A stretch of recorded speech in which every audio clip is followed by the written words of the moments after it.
আসসালামু আলাইকুম এভরিওয়ান। যারা বডি হোয়াইটেনিং বা বডি কেয়ারের জন্য শুধুমাত্র একটা প্রোডাক্ট ইউজ করতে চাচ্ছ, তারা এটা ইউজ করতে পারো। এটা হচ্ছে ইশিন প্রিমিয়াম হোয়াইটেনিং বডি স্ক্রাব। এটা জাপানের একটা প্রোডাক্ট অ্যান্ড এটার ফর্মুলেশন হয়েছে কোরিয়াতে। এখন বলি ইশিনের কাজ কি। ইশিনের কাজ মূলত আমাদের স্কিনের ডেড সেলগুলো রিমুভ করে স্কিনকে অনেক বেশি ব্রাইট করা।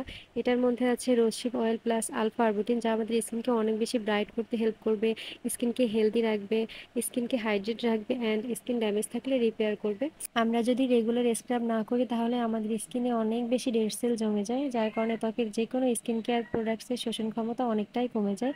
এরপর স্কিন কেয়ার করলেও দেখা যায় ইফেক্টিভ একটা রেজাল্ট পাওয়া যায় না। সো স্ক্রাব আমাদের স্কিনের ডেড সেল রিমুভ করার পাশাপাশি blackheads, whiteheads, bumps দূর করতে অনেক হেল্প করে। এটা কিন্তু ফেস প্লাস বডিতেই ইউজ করা যায়। যেহেতু উপরে লেখা যে বডি স্ক্রাবস, অনেকেই ভাবতে পারো হয়তো যেটা শুধু বডির জন্য, বাট এটা দুইটা জায়গাতেই ইউজ করা যায়। এটা রেগুলার ইউজ করলে স্কিন অনেক বেশি ন্যাচারালি গ্লোয়িং হবে, স্কিনের আনইভেন টোন দূর হবে, ব্রণ সহ স্কিনের যে কোনো স্পট আউট করতে অনেক বেশি হেল্প করবে।